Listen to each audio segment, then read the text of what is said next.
Dan kita ada Akak Umbi bersuara. Apa sebenarnya UMNO nak? Ini berkaitan dengan, saya yakin, konvensyen pemuda lah baru-baru ini, dan ada macam-macam suara dalam UMNO YB. Isunya adalah adakah pementasan teater UMNO ini sedikit sebanyak ada impact kepada mereka. Mungkin kita nak cakap dari segi lonjakan sokongan, adakah ada sedikit improvement yang mereka gain lah daripada semua benda ini, YB? Yalah, kita tak boleh nak bagi pandangan tanpa kita buat kajian, kan, sebab dia ada macam-macam jenis pengundi, kan, dan kalau tengok kepada segmen pengundi yang biasa dengan UMNO ini, macam yang saya sebut minggu lepas lah, memang keutamaan mereka ialah penyatuan Melayu, dan penyatuan Melayu tu dari perspektif bukanlah sangat yang niat untuk melihat Melayu ini aman damai. Sebenarnya lebih kepada strategi bahawa kalau Melayu itu semua disatukan di bawah satu payung, maka oleh kerana pengundi Melayu adalah majoriti di negara ini, maka akan menang kursi banyak dan maka boleh berkuasa dengan mudah, kan.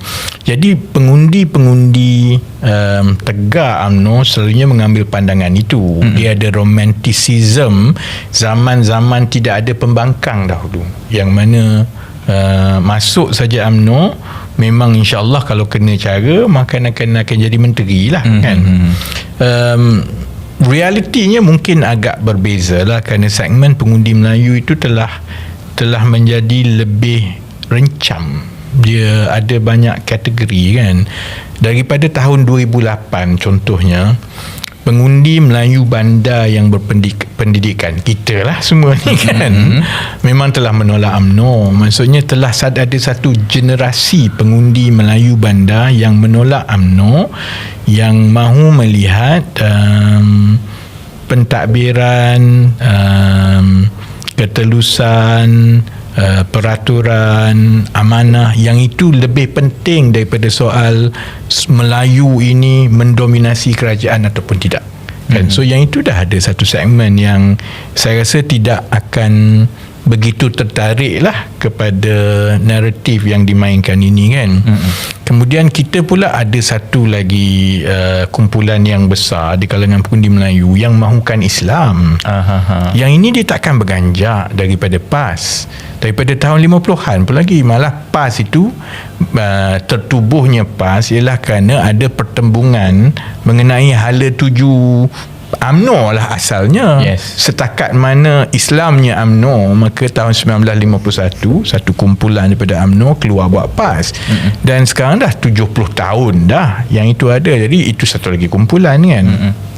Jadi yang tinggal mungkin pengundi atas pagar ataupun bekas pengundi UMNO yang masih lagi ada romanticism, yang tak tegar kepada PH ataupun pengundi bandar, yang tak tegar kepada matlamat untuk mendirikan kerajaan Islam seperti visi PAS, kan. Jadi yang itu saya ingat hanya tinggal dalam 40% pengundi Melayu, kan. Ini dah campur semualah, tegar, atas pagar semua, kan. Dan kalau mereka berjaya bawa naratif ini dengan sebaik mungkin pun, maksimum yang UMNO boleh dapat adalah 40%. Dan dengan 40%, kalau berlaku pertembungan dengan PAS contohnya, kan, ataupun lebih teruk 3 penjuru, PAS, PN, kemudian PH, kemudian UMNO, kan, itu tidak akan berjaya memberi jumlah kerusi kemenangan yang seperti zaman-zaman dulu, kan. Jadi dari segi sambutan pengundi Melayu, of course kita tak boleh nak buat spekulasi sehingga ada keputusan pilihan raya lah. Tapi melihatkan kepada trend pengundi dalam beberapa pilihan raya yang lepas sejak 2008 lah, yang orang kata sea change, perubahan besar pengundi Melayu ni 2008 kan. Kalau kita kira aritmetik pilihan raya itu, maka UMNO sekarang ini cuba semaksimum yang dia boleh dapat pun dengan naratif penyatuan Melayu itu. Kalau UMNO semata-mata, maka paling tinggi ialah 40%. Okay. Kalaupun mereka berjaya menubuhkan kembali muafakat nasional dengan PAS, pun takkan dapat kerusi sebanyak macam dulu sampai 90-100 kerusi. Kenapa? Sebab PAS takkan bagi kerusi dia. PAS dah menang 40 lebih kerusi, jadi dia takkan bagi kerusi dia. Maka paling hebat pun UMNO boleh dapat mungkin paling tinggi 50-60 kerusi. Masih lagi belum berjaya mengembalikan zaman sebelum 2008 seperti yang diinginkan oleh sebahagian daripada pimpinan UMNO yang ada romanticism UMNO zaman kuat dahulu kan. Tetapi kalaupun mereka berjaya menubuhkan muafakat nasional, bekerjasama dengan PAS, kemudian mereka berjaya menang kursi sampai katakanlah muafakat nasional itu berjaya menang kursi sampai 100, dikongsi bersama mereka lah, mungkin UMNO 50, PAS 50 contohnya kan. Dan kemudian itu tidak akan mengukuhkan UMNO di zaman selepas itu, di masa terdekat, masa 5 tahun 10 tahun, kerana dia kena bergaduh dengan PAS lepas itu. Jadi dari segi itu saya fahamlah kenapa Datuk Seri Zahid contohnya, kalau dia dah kira campur tolak semua ni kan, romanticism dengan zaman dahulu yang UMNO boleh kembali kepada zaman utuh sebelum 2008 ini, sebenarnya agak sukar sekarang tau kan. Jadi dari segi itulah mungkin itu antara salah satu pertimbangan utama lah yang mana pimpinan UMNO yang lebih senior ni sudah berkira-kira bahawa buat masa sekarang jalan yang lebih baik ialah kekal di dalam kerajaan madani lah. Satu perkara yang saya kena sebut kenapa perkara ini berterusan di dalam UMNO, kenapa pada pandangan saya Dr. Akmal berani, kerana suara akar umbi UMNO tu betul tu, sehingga sekarang pimpinan atasan UMNO, saya tak rasa mereka berjaya meyakinkan pimpinan di peringkat akar umbi dan anggota akar umbi bahawa bersama-sama dengan Datuk Seri Anwar Ibrahim dan PH dalam kajian ini adalah satu perkara yang betul. Itu mereka merasakan mengkhianati perjuangan UMNO.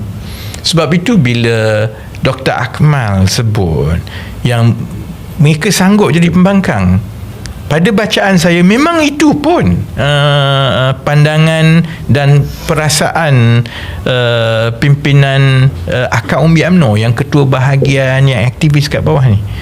Saya ingat majoriti, mungkin 80% daripada pimpinan di bawah ini tidak selesa, kerana itu dirasakan bertentangan dengan landasan perjuangan UMNO. Jadi cabaran kepada UMNO, dan yang ini yang akan menjadi ujian kepada Datuk Seri Zahid lah. Apapun keputusan pimpinan tertinggi UMNO lah, dalam MKT sudah tentu mereka ada majoriti dan mereka boleh mendiamkan Dr. Akmal. Tapi saya ingat Dr. Akmal pun tahu bahawa suara yang dibawa itu adalah suara sebenar kaum umbi di bawah. Jadi ujian kepada Datuk Seri Zahid dan pimpinan UMNO yang lain, macam mana nak masuk dalam pilihan raya akan datang dalam keadaan majoriti pimpinan akar umbi itu tidak bersetuju dengan strateginya. Dia lebih kurang sama dengan PKR nak masuk tahun pilihan raya umum 2022. Pimpinan masa itu Datuk Seri Anwar, Saudara Saifuddin, semua ni kan dah memang gangho nak kemah besar ni. Dengan PAS, dengan Bersatu, mungkin dengan UMNO pun masa itu kan, kita tak tahu, tapi dah kemah besar kan. Tapi majoriti anggota PKR dan PH menolak perkara itu kerana anggota biasa ni dia tak pentingkan jawatan. Kalau sama ada UMNO sendiri ataupun sama ada PH atau PKR pada ketika itu kan, menang kalah dia tidak mengubah hidup anggota biasa kat bawah, tapi maruah itu penting. Kerana mereka bertempur di media sosial tiap-tiap hari. Mereka yang menulis, mereka yang pergi kedai kopi. Jadi kalau selama ini mereka pandangan dia ialah lawan, tetap lawan, kita tak apalah demi perjuangan gini-gini, tiba-tiba engkau pergi berpeluk.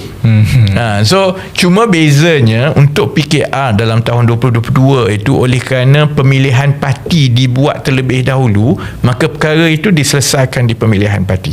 Kerana bila saya menang dan 75% daripada undi akar umbi itu, semua cabang-cabang memang bagi isyarat bahawa kami menolak kemah besar. Kan? Dan selesailah. Tapi sama ada kalau dalam kes UMNO ni kan, besar kemungkinan tidak akan ada pemilihan tau dalam UMNO sampai ke masuk pilihan raya akan datang ni kan. Jadi rasa tidak puas hati dan bangkangan kepada strategi bekerjasama dengan PH dan PKR ni akan terus merebak dan dia menjadi barah kalau tak berhati-hati dalam tempoh 2 tahun. Jadi ujian kepada Datuk Seri Zahid dan pimpinan UMNO ialah macam mana you nak masuk perang dalam keadaan askar you kat belakang tu sebenarnya tak nak masuk perang ke arah itu. Dan sebab itu saya rasa apa pun lah